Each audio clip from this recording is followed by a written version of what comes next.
Saya sendiri bikin komunitas, sketsa langit. Kalau sketsa langit lebih cenderung ke sketsa ya. Karena saya ngambil sketsa langit itu karena hampir semua seni, ya bukan hampir semua seni, tapi semua seni berawal dari sketsa. Ya saya ambil nama sketsa langit.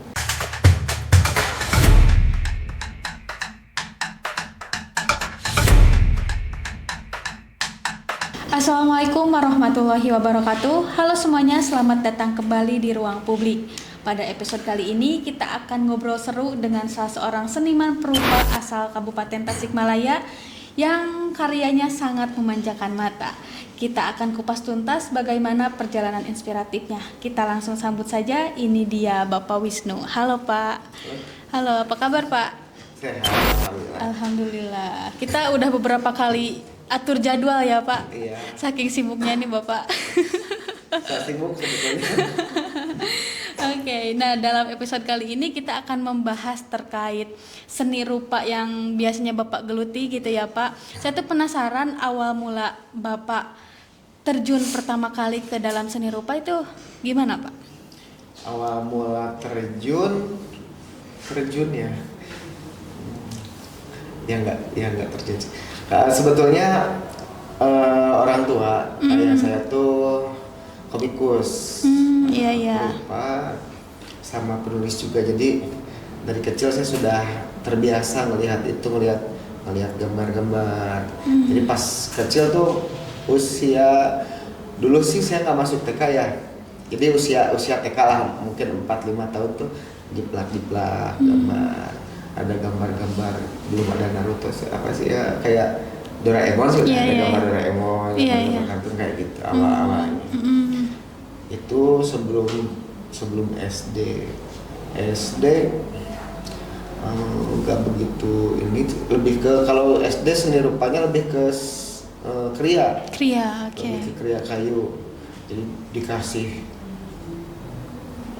golok kecil sama pisau raut. Nah bikin kriya tuh kerajinan tangan, pisauan, pedang-pedangan, ada kayak kapak wiro sableng gitu dari kayu, dan saya jual ke teman-teman. Waktu SD itu tuh ya? SD. Jadi teman-teman main pedang-pedangan, saya yang bikin pedang-pedangannya.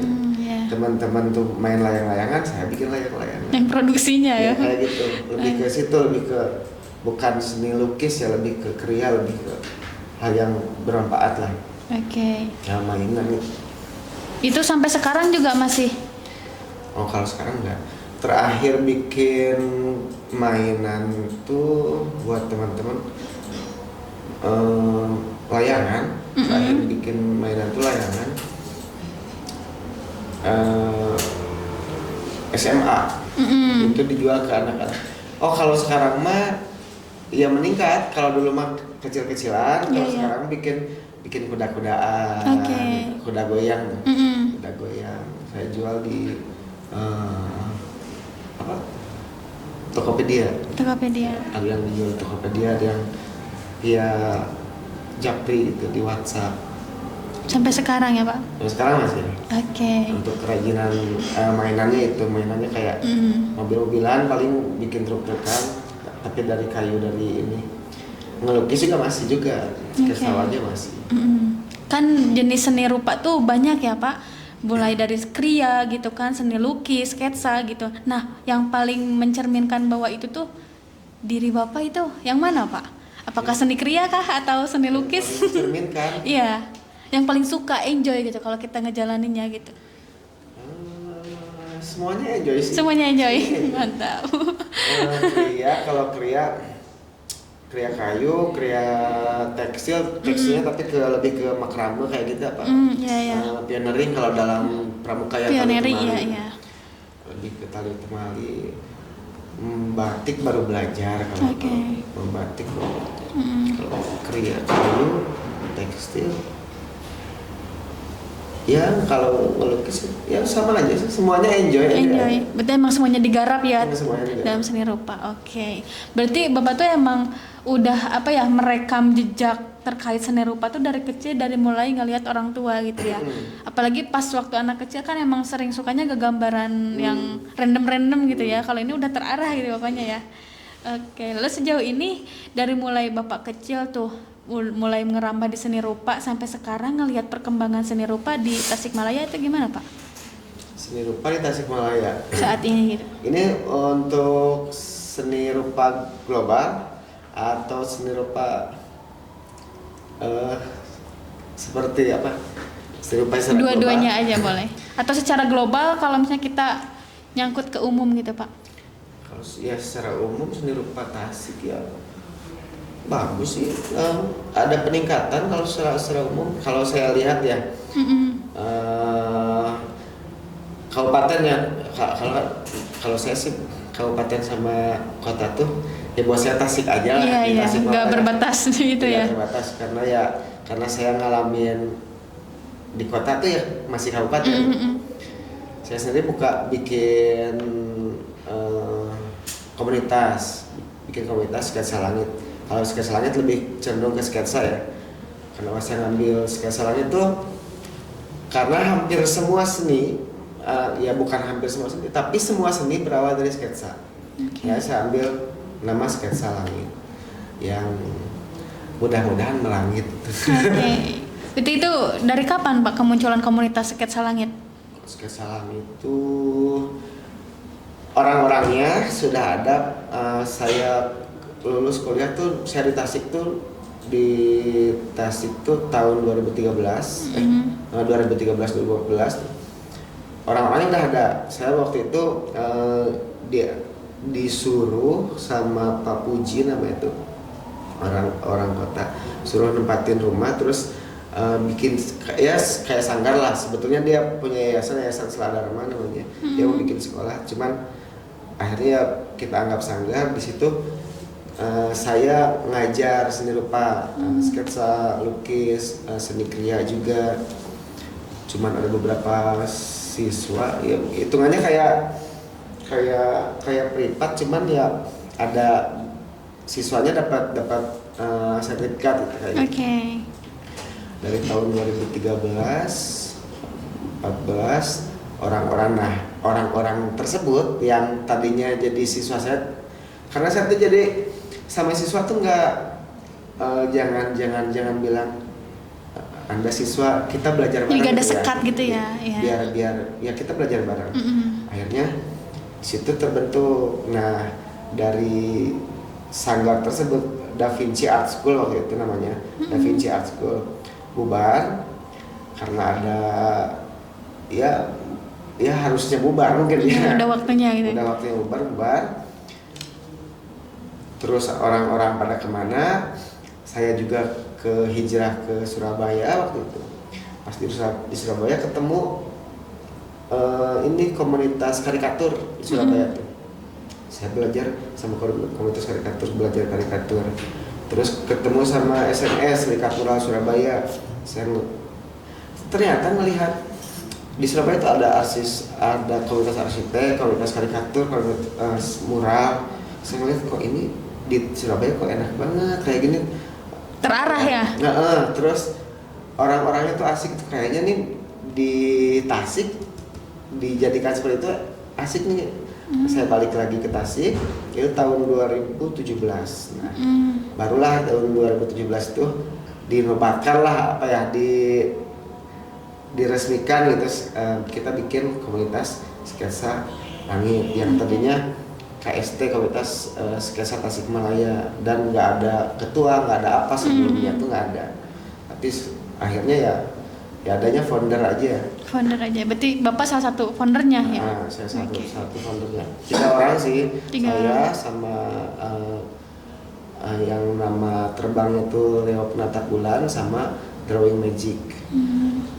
Ya dua-duanya itu nama ini pena. nama pena semua kalau disebut pena. Nama panggung mungkin ya? Nama panggungnya. Nama pena. Oke, berarti komunitas sketsa langit terbentuk itu dari tahun 2017 sampai sekarang? 2017. Oke. Sempat vakum Corona Mm-mm. 2020. Iya ya dulu. Sekarang mulai ini lagi. Oke, apa nih yang sekarang lagi digarap atau garapan ke depan Kang dalam komunitas sketsa langit itu? Komunitas Kesalang itu kebetulan bulan sekarang tuh Juli. Juli. Berarti bulan Mei ada kafe Siloka, tahu ya? Tahu. Ada kafe Siloka yang di Tasik tuh. Nah, ngelihat saya lagi ngamen, saya tuh ada aktivitas ngamen, bukan ngamen gejrang-gejrang Iya, iya. karena saya perupa jadi Iya. ngamennya ngamen gambar. Iya, iya. Saya lagi ngamen di GCC, Gedung Creative Center. Ada owner Siloka tuh. Terus nawarin, ngobrol-ngobrol, coba bisa nggak ngadain ngamennya di aktivitas ngamennya di sana atas nama komunitas. Oke, akhirnya kita bikin jadwal, kita atur jadwal per tiap hari Selasa malam Rabu itu komunitas kami kumpul di situ gitu di Siloka gitu. Oke. Berarti awalnya tuh di GCC dulu ngamennya, terus diajak ke Kafe Siloka gitu ya? Iya, kalau yang itu sebetulnya sih kalau saya pribadi sempat ngamen di Kedai Cinere namanya. Di Kedai Cinere malah dari tahun 2022, 2021 akhir malahan di Kedai Cinere. Cuman itu atas nama saya sendiri. Pribadi ya?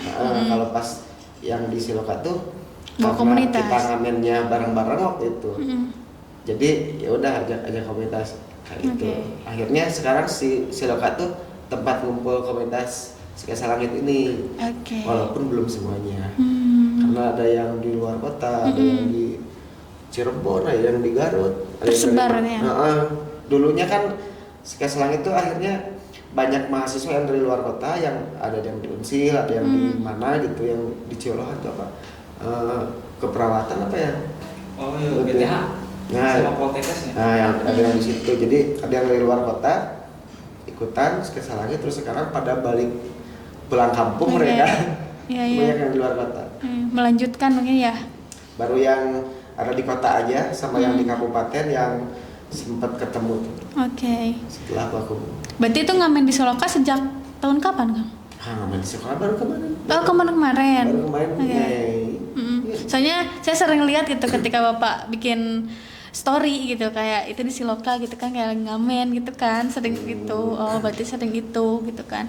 Tadinya tuh kayak saya penasaran gitu awalnya tuh kenapa memilih kafe sebagai tempat lokasinya, dan ternyata tadi udah dijelaskan ya bahwa itu awalnya diajak ya sama ownernya. Ya. Tapi dulu emang malah pas di Surabaya malah di kafe bar malah. Di kafe bar itu malah di Surabaya malah enak malah itu. Jadi kita kumpulnya tiap hari malam Sabtu kalau di Surabaya itu saat dikasih 2 meja malah enak itu, buat 4 orang karikaturis kasih makan minum gratis di include ya.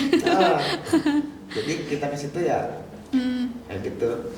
Termasuk saya indikan ke owner Siloka juga, kayak saya di Surabaya kayak gitu, ya udah di sini juga bisa ngasih, cuman ya buat 2 orang aja dulu, kayak nggak apa-apa ya. Bertahap. Emang biasanya berapa orang yang ngamen di sana, yang hadir, yang seringnya gitu? Beberapa kali itu 3, 2. Pernah pas 2 minggu ke belakang ada anak Sketsa Langit juga, cuman dia beda meja gitu. 1, 2, 3, paling banyak 5 orang yang pernah kumpul di situ, di Siloka. Itu setiap malam Selasa Rabu. Selasa malam Rabu ya. Nah, jadi kami bikin hashtagnya tuh Selasa sore malam Rabu. Selasa sore malam Rabu. Nah, itu tuh biasanya awal-awal waktu pertama kali awal ngamen di Siloka gitu ya, itu biasanya orang misalkan nih pengen di sketsain gitu wajahnya ya, itu tuh spontan karena lagi datang ke sana terus tiba-tiba tertarik, atau sengaja datang ke kafe itu buat dibikinin sketsa, Kang? Biasanya. Kalau di Siloka sih nggak sengaja. Karena mungkin baru beberapa bulan. Kalau di Siloka nggak sengaja. Jadi ada yang baru tahu terus minta digambar, ada yang baru ngeliat-liat karya-karya kami, karya-karya teman-teman sketsa langit, terus ngeliat-liat, saya pengen digambar ini, nyimpan nomor tersebut karena ya saya bikin menu tuh Katalog, ya. saya bikin katalog. Ini karya si A, Ferry atau Iwan. Lihat beberapa lembar, terus setelah Ferry atau Iwan, ini karya Tria, beberapa lembar. Jadi orang tuh lihat, oh ini karyanya, oh ini nomor handphonenya, ini Instagramnya, kayak gitu. Jadi kayak katalog berbentuk portofolio mungkin ya? Ya, seperti itu. Oke, itu biasanya dalam sketsa misalkan ada yang order tuh di sana tuh. Nah itu tuh live sketching atau gimana Kang? Kalau yang live sketching ya ada, yang live sketching ininya soalnya tuh anak-anak sketsa langit itu belum semuanya mahir live. Jadi kalau yang live sketching baru beberapa orang, ada 1, 2, 3, 4, paling sekitar kalaupun ini ya dari anak-anak sketsa langit itu 1, 2, 3, 4, sekitar 8 orang paling yang bisa live. Salah satunya Bapak juga? Salah satunya saya masih belajar. Itu biasanya dalam satu kali bikin sketsa gitu itu butuh waktu berapa lama kalau live sketching? Beda-beda sih. Kalau saya anggap 15 menit sampai setengah jam. Sampai benar-benar beres sampai detail. Saya ke pengunjung tuh biasanya saya ngasih waktu 10 sampai 15 menit. Cuman untuk biar lebih ya nyaman lah, barangkali ada yang kurang. Jadi saya kasih waktu 30 menit. Jadi kalau saya tawarkan tuh 10 sampai 15 menit. Jadi biasanya pun misalnya siapa yang ada yang mau digambar, teteh mau digambar sama saya tuh. Saya suruh 5 menit tuh ngelihat saya misalnya atau melihat objek dimanapun itu ya. Selama 5 menit jangan dulu bergerak. Nah setelah 5 menit baru boleh, tapi jangan bergerak doang, boleh ngedip, boleh bernapas. Jadi buat rancangan kasarnya aja ya. Kalau gak bernapas. Ya, soalnya saya dulu pernah pas di Surabaya tuh anak kecil usia mungkin seusia anak saya, mungkin usia 7 tahunan gitu. Saya suruh gitu, sok namanya Silpi kamu ngelihat saya boleh, ngelihat mana aja boleh, nggak boleh gerak dulu ya. Dia nahan napas, mungkin tegang ya atau gimana? Nahan napas sambil ngedip gini terus lama-lama merah, kenapa nangis? Kata omnya nggak boleh gerak, nggak boleh ngedip. Ih boleh ngedip, boleh napas.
ininya itu karena karikatur Ya. di Jogja, di Surabaya, terus di Bali ada, cuman kalau di Bali pamerannya jadi kita ngasih soft copy-nya lukisan kita, foto lukisan kita, jadi dipamerin fotonya aja gitu. Terus kalau ada yang beli, kalau yang di Bali tuh malah di print, justru di print. Si masternya tetap kita pegang, ya harganya beda. Iya. Harga hasil print dengan harga lukisan aslinya tetap beda. Terus di Tasik, kalau yang paling di Tasik sama perupa ada hipsik, di Tasik itu ada himpunan perupa Tasik sama itu. Sama kalau dulu ke SRT sama ke SRT, terus sekarang ada hipsik. Jadi dulu tuh, jadi hipsik tuh dari komunitas-komunitas ya, termasuk Sekesarangit, ada KSRT, ada Duda, mungkin ada Tembok Tasik, jadi ngumpul di situ, ada pengrajin payung juga. Nah, kalau yang paling berkesan untuk saya selama ini pernah pameran The Join di Jogja. The Join itu Jogja Inspiration. Itu pamerannya bukan per orang tapi kayak ranting itu. Ada The Join dulu tuh. Ya pas saya lagi di Jogja ya. The Join itu ya kita tuh punya anak-anak tuh punya namanya tuh komunitas bukan komunitas ya kelompok pameran lah ya. Saya punya kelompok pameran misalnya 5 orang, namanya Pari misalnya. Ya akhirnya jadi komunitas, ada anak sarang semut, ada nah ngumpul kayak hipsik juga ngumpul. Nah yang paling berkesan tuh di situ karena kita pameran waktu itu temanya art mau get down. Jadi art mau get down itu, seni rupa tuh mau down, mau hancur gitu. Inspirasinya dari Armageddon, film Armageddon. Art mau get down. Itu kenapa berkesan? Karena satu-satunya kelompok dari sekian banyak kelompok yang gak cuman pameran seni lukis nyimpan di ruang pamer, tapi kita ditumpuk. Nah ibaratnya kayak gini, ini ada tempat buat patung tuh, apa sih namanya tuh, ya buat patung lah ya, dudukan patung. Karena di kelompok kami ada pematung. Nah di tengah-tengah patung lukisan malah di bawah di sini dibikin, ditumpuk kayak gitu. Terus kami kasih rantai, ya seolah-olah terbelenggu, kami kasih rantai, kami kasih gembok, ada bunga-bunga. Jadi ada instalasi juga gitu. Itu yang menurut saya paling berkesan dengan teman-teman Pari waktu itu. Kayak makna tersiratnya tuh kayak tergambar sekali gitu ya, dari dengannya terbelenggu itu ditambah rantai-rantai ya. Kalau untuk pameran yang paling berkesan, itu pameran bareng teman-teman Pari. Karena kalau pameran tunggal sih belum pernah. Semoga next kedepannya ya Pak. Ya mudah-mudahan. Nah sekarang kita beralih ke seni lukis juga ya Pak. Nah biasanya kan kalau dalam seni-seni lukis itu sering menggambarkan kayak makna-makna tersembunyi gitu kan, makna-makna kiasan yang tergambar dalam lukisan. Nah sejauh ini biasanya tema yang sering diangkat dalam lukisan-lukisan itu apa Pak? Biasanya kebanyakan.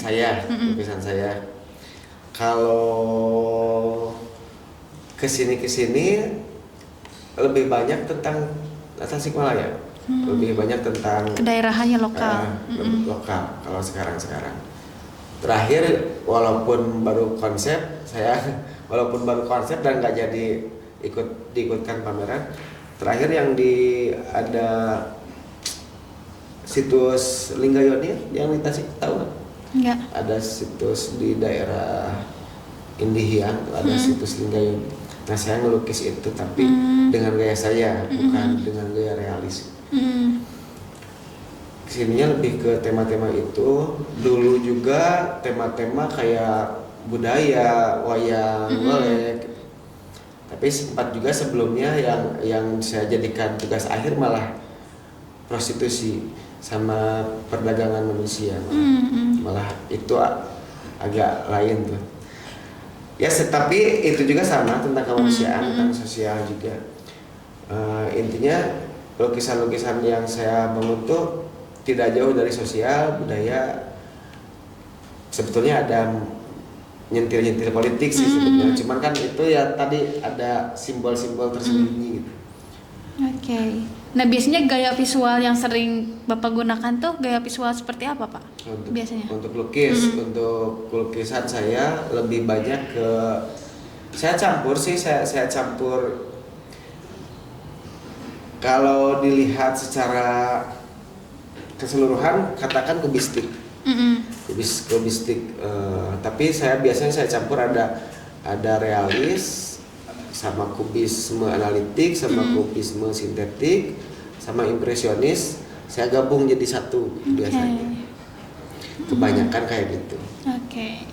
Lalu sejauh ini rencana garapan ke depan yang udah terbayang, entah itu yang sedang ongoing atau yang baru ada dalam pikiran itu apa aja, Pak, sejauh ini? Ya kalau untuk ke depan, kalau pribadi ya saya nyiapin buat pameran yang sama Sketsa Langit, sama yang terbaru mah besok Agustus, sama Hipsik. Sampai Hipsik tuh temanya itu semangat merdeka, semangat kemerdekaan. Oke. Kenapa saya balik betul? Saya harus Iya, minum dulu. boleh Pak, diminum dulu santai aja. Oke, terakhir nih Pak, sebagai closing statement mungkin ya, harapan bagi perkembangan seni rupa di Tasikmalaya, Pak. Silahkan Pak. Harapan perkembangan seni rupa di Kabupaten Tasikmalaya. Kedepannya. Closing statement. Iya. Ya, bukan closing statement lah, mungkin ini tuh masih lama nggak? Boleh. Apa boleh? Ya harapannya semoga Tasikmalaya semakin maju dalam hal bidang seni rupa khususnya, dalam seni kriya juga, dalam segala bidang umumnya. Tapi kalau saya melihat di Tasik itu baik kota maupun kabupaten selalu ada. Jadi Tasik tuh ibarat rumput tuh ditebang tumbuh lagi. Dan itu banyak. Bahkan teman-teman yang saya tadinya katakan murid saya, walaupun saya tidak mengatakan murid ya, nggak teman, yang tadinya dari nol nggak bisa apa-apa, nggak bisa bikin sketsa, nggak bisa bikin lukis, sekarang udah banyak yang pada mahir lebih jago dari saya malah. Iya. Wow, saya sampai akan jempol banyak banget. Saya yakin itu. Oke, berarti kayak mati satu tumbuh seribu mungkin gitu ya. Oke. Ada lagi Pak yang ingin disampaikan Pak? Ya. Boleh disampaikan kepada para penonton. Enggak, masih banyak sebetulnya buat episode selanjutnya. Oke, siap. Oke, semoga episode kali ini bisa menjadi inspirasi ya. Kedepannya tetap berproses, jangan menyerah gitu kan. Dalam setiap kehidupan yang dijalani, apapun itu bidangnya ya Kang ya. Ya, terima kasih banyak ya Kang atas waktunya. Semoga kedepannya kita ngobrol lagi dengan hal-hal seru lainnya ya Kang. Semoga ada waktunya yang tepat ya. Kita bentrok mulu ya Kang. Oke, itulah episode kali ini. Sampai jumpa pada episode berikutnya. Terima kasih. Wassalamualaikum warahmatullahi wabarakatuh.